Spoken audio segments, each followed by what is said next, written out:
for worst value, you're gonna hate mine. So give me yours first. Yeah, I don't like yours at all. We'll talk about it, but yeah, I did grab two of them, and they're kind of similar profiles. I have Paul Goldschmidt. I see his ADP right now at about 76. That is just way too high for me. I mean, he had his worst offensive season in years. His career low OPS as well, not including his rookie year. But I'm just not willing to take the gamble that this isn't like an age decline. Like he's 36, right? Yeah, but is there anyone who is my question? Is there anyone out there who still thinks, oh, I'm gonna get a Paul Goldschmidt, prime Paul Goldschmidt season out of Paul Goldschmidt?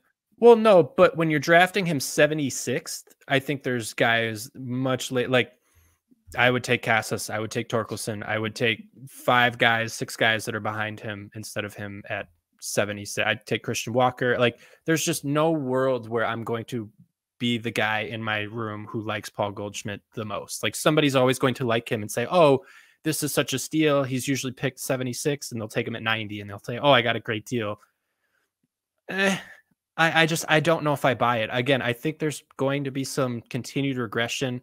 He also put up the lowest amount of runs and RBIs since 2014 last year, which is just, that's where I think is the more concerning part. Now, I know the Cardinals weren't as good.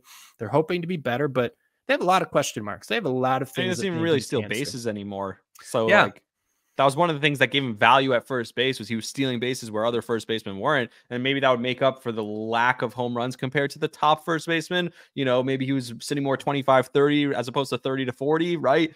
And it's like, oh, well, he's going to he's going to steal bases. He's not even doing that anymore. He's slower. I'm with you. And I just looked it up on here. Yeah, I see him even higher on Fantasy Pros right now. He's at like 63. Yahoo has him at 49. So ridiculous that there's just no way. I agree with you 100%. I can't do it. So, and that was one. And then my other one was Salvador Perez. We probably could have included him in the catchers episode, but I think maybe we'll touch on him there. But he is first base eligible. Currently at pick 131. Is it possible, can I just ask you, that he's valuable as a catcher, but not valuable as a first baseman? Yeah, and maybe we should save some of it for the catcher, because I think you're absolutely right. He probably does bring more value as a catcher because that's what people, need a little bit more of. Although catcher's pretty deep this year. I don't want to speculate on that. I think foreshadowing, yes. I just want to make sure that people don't expect another, 40 home run season from Salvador Perez, because I think this is similar to what I just said about Goldschmidt.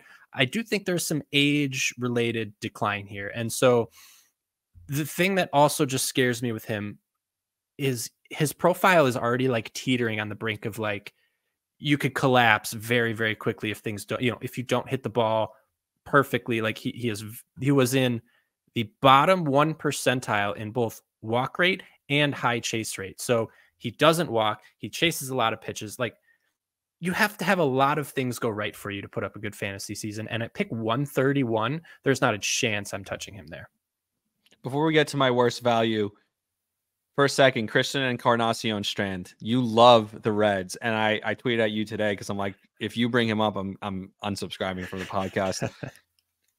The guy had a ridiculously uncharacteristic high average on balls in play. Like the guy, I get it with him, but I'm staying away. What do you say for him? CES, as you call him so fondly.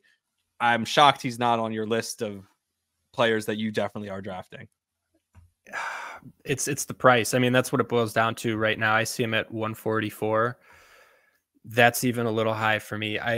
I trust in him long term, but if I want the value this year, the signing of Candelario just scares me. Like I think he's so much better than Candelario, and in my mind, I think he'll get playing time and he should get 600 plate appearances, but I don't know. I absolutely don't know. And at pick 145, there's too much value there for me to take that kind of gamble. Like he could very easily end up with 400 plate appearances. And, the lack of consistent playing time, we've seen guys who, if they don't play every day, they're not as effective, right? And so if he's not in the lineup 6 days a week, if he's in 4 or 5, maybe most weeks, I think that could hurt his value quite a bit. Yeah, I can't wait till we get to DH because I'm all over Giancarlo Stanton. Just from seeing him with how skinny he looks. So I just wanted to blurt that out there. My worst value, and this is what you don't like. is Matt Olson. I don't buy it. I don't buy the leap. Look at you think he just jumped 20 homers? His batting average jumped 20 points. Like year over year, it just doesn't make sense to me that he's going to keep that up. Another guy who's batting average on balls in play was ridiculously high. His batting average jumps 40 points. His on base percentage jumps 60 points. The guy has what, 50, actually 20 more home runs once. Like that doesn't make any sense to me that he's going to keep that up. It's not who he's ever been. And for 1 year, he was that. And I get it. Now he's going to be 30 years old. And this is supposedly the prime of his career. And he's in a great lineup. We saw one uncharacteristic jump from him.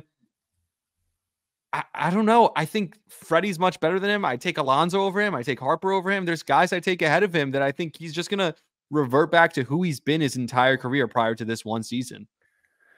I'll allow you to say you could take Harper over him. Alonso, I can't do it. And Alonso's going to hit 50 home runs.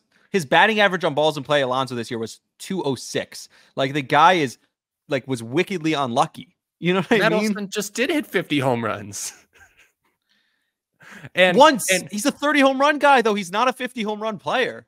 I think again, maybe this, and I'll share this too. 280 batting average, like I don't know. Well, no. So his XBA was 263. I think he's probably closer to that than his 280, and I'll own up to that. But I think he already had phenomenal power.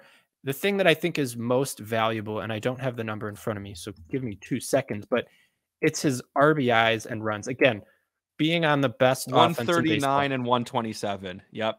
No, it's stupid. You're not going to get that from Pete Alonso. I almost said Pete. No, that's true. Yeah, 139 and 127. You're not going to get from almost anyone in the league. Like exactly. Those production numbers, runs, and when I say production numbers, I'm usually looking at RBIs, runs scored. Yeah, that's. I mean, those are ridiculous. If I could further my point one more step, and then I'll stop because I'm a huge Matt Olson fan. I have Matt Olson in a dynasty league. I was literally today. Someone sent me a trade offer for him. They offered Pete Alonso, Camilo Duvall, one of the best relievers in the game, and then a first round and a second round pick for next year's first year player, all just for Matt Olson. So, oh man, I would make that trade if I were you. I don't know if I'm going to because those runs and RBIs are just, and it's not like Pete Alonso is, any younger. He's a year younger. Like that doesn't really matter for me in terms of a first baseman slugging. So I get what I get where you're coming from. He took a big leap, but I don't think this leap was just unjustified. I think it was there. I think it was just finally kind of unlocked, and we finally saw a little bit more of it. So some realized potential. I'll take it. Yeah, spot. I'll take him again. I think you can leave him great. Yeah, no, I think he'll be great. I just think he'll get overdrafted. You know what I mean? I think people are going to jump on him like he's a top 3-4 guy in the draft. I don't know what his ADP is. Do you have it in front of you? Yeah. So his ADP is second. He is the second first baseman off the board at 16. And his min pick, I don't always take this into account, but he was drafted second overall in one draft, at least. His min pick is 2. That's too high for me. I'll agree with you on that. He's not top 10 in the league. I don't know. He's not top 10 like overall. Maybe at first base he for sure is. Yes. I don't think he's a top 10 pick in the league. No, I don't know if I'd go top 10 either, but top 15, 20-ish, that's where I'm comfortable. And you're not, apparently. I don't know where you thought he was going, or where would you take him? Where would you feel comfortable taking him then? No, I would take him in the 20 range. Yeah, 20, 25. Like, I just think that when you look across the league, we talk about how deep the league is. There's so many guys who are like, again, and if you're looking at like a price on for obviously if you're paying for an auction league, to me, he's going to go for top dollar, right? 40 something dollars average, something like that. And you're talking about other guys in that category are Julio Rodriguez and obviously Bobby Witt and some of these guys. I just don't think he's there with them. I think he's a step below that. That's what I'm saying. Like, he's right around the same spot as Pete Alonso and Bryce Harper in my book. I just don't think he's head and shoulders above. When we talk about tiers, I don't think he's God tier. I think he's that really good tier. That's all. Okay. All right. Like, he's an upper class tier. I just don't think he's the God tier. And then and we'll see what happens. What's great about this podcast is that everything will be known, because this is public for everyone. There's no secrets. The league is going to happen, and we're going to see what happens. I don't expect the Braves to take a step back. I don't expect even him to take a giant step back from what he generally is. I just don't think he'll be the guy that he was in 2023. When the season's over, we're going to come back to this episode, and then it's going to be deleted because you're going to go back and delete it because you're like, oh, I didn't say that. I don't know what you're talking about. There are going to be so many things that we're going to have to come back to.